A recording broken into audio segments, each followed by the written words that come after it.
مولانا حکیم الامت تھانوی فرماتے ہیں کہ جب مولانا گنگوہی اور مولانا قاسم نانوتوی اور یہ اشرف علی ہماری باتوں میں ہمارے وعظوں میں وہ اثر نہیں تھا، لیکن جب حاجی امداد اللہ صاحب کی صحبت اٹھائی، اللہ اللہ کیا، تہجد میں ذکر فکر کیا، تو اللہ تعالیٰ نے دیکھو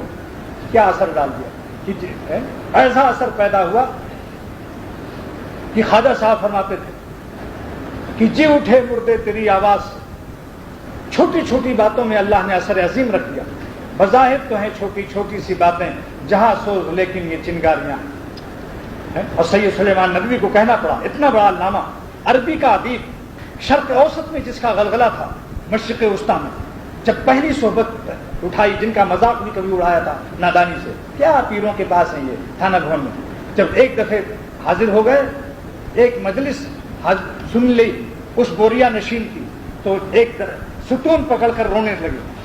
آنکھوں سے آنسو جاری ہو گئے، اور فرمایا کہ علم تو اس چٹائی پر بیٹھنے والے کے پاس ہے، علم تو ان کے پاس ہے، ہم کو خامخواہ اپنے علم پر ناز تھا۔ پھر یہ شعر پڑھا، جانے کس انداز سے تقریر کی، پھر نہ پیدا شبہ باطل ہوا، جانے کس انداز سے تقریر کی، پھر نہ پیدا شبہ باطل ہوا، آج ہی پایا مزہ قرآن میں جیسے قرآن آج ہی نازل ہوا۔ یہ کون ہے؟ کوئی جاہل تعریف کرتا تو اتنا مزہ نہ آتا، یقین نہ بنتا۔ ایک اتنا بڑا علامہ سید سلیمان ندوی، جس کا خطبات مدراس اور جس کا شرق اوسط میں اتنا شہرت ہے، مصنف سیرت نگار کا ہے، اتنا بڑا سیرت نگار، لیکن حکیم الامت کے ایک مجلس سے دل میں کایا پلٹ گئی۔ جو اللہ اللہ کے ذکر کو بھی کہتے تھے کیا ضرورت ہے اس کی، لیکن جب حضرت حکیم الامت نے ان کو اللہ اللہ بتایا، تب کیا کہتے ہیں؟ جب مزہ آیا اللہ کے نام لینے میں، کہاں اس ذکر کو کہتے ہیں کیا ہے یہ اللہ اللہ کیا کر رہے ہیں گردن ہلا ہلا کے، جس کو بعض نالائقوں نے بندر سے تشبیہ دی، اللہ کے ذکر کو اللہ محروم جانے ہیں محروم۔ حضرت سید سلیمان ندوی، علامہ ندوی نے جس وقت اللہ کہا ہے حکیم الامت کی صحبت سے، خواجہ صاحب نے پوچھا تھا کہ ذکر کے ساتھ شیخ کی کیا ضرورت ہے، کیا اللہ کا ذکر ہمیں اللہ تک نہیں پہنچا سکتا؟ حضرت نے فرمایا کہ کام تو ذکر ہی بناتا ہے، لیکن اس طرح سے جیسے تلوار ہی کاٹتی ہے، کاٹ تلوار ہی کرتی ہے حالت جہاد میں، لیکن جب کسی کے ہاتھ میں ہوتی ہے، زمین پر پڑی ہوئی تو نہیں کام کرتی ہے، لہذا کام تو اللہ کی یاد بنائے گا، لیکن شیخ کی صحبت، اس کی روحانی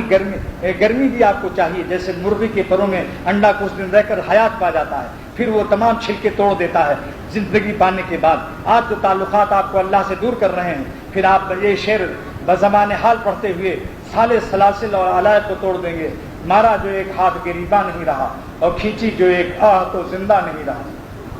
مولانا رومی فرماتے ہیں، سر نگونم ہی رہا کن پائے من، اے دنیا والو میں اس جانور کی طرح جو اب رسی توڑانا چاہتا ہے تو سر جھکا لیتا ہے۔ جو لوگ دیہاتوں میں گائے جانور بیل پالے ہوئے ان سے پوچھ لو، جب بیل یا کوئی گائے جب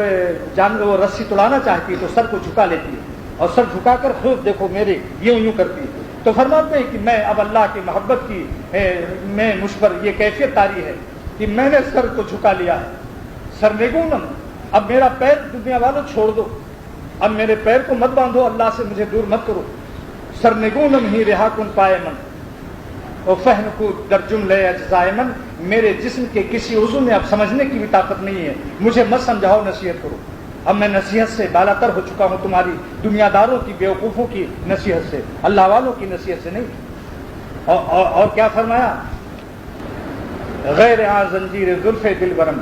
اللہ تعالیٰ کی محبت کی زنجیر کے علاوہ اے دنیا والوں گرد و صد زنجیر آری بردرم، اے دنیا والوں سن لو غور سے، اگر 200 زنجیروں میں جلال الدین رومی کو جکڑنا چاہو گے اور اللہ کی یاد سے دور رکھنا چاہو گے تو میں سب کو سب توڑ دوں گا۔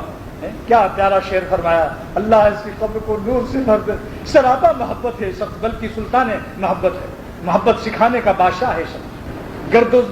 فرماتے ہیں کہ غیر زنجیر زلف دل برم، میرا محبوب حقیقی یعنی اللہ تعالیٰ کی محبت کی زنجیروں کے علاوہ اگر 200 زنجیریں دنیا داری کی لاؤ گے میں سب کو توڑ دوں گا۔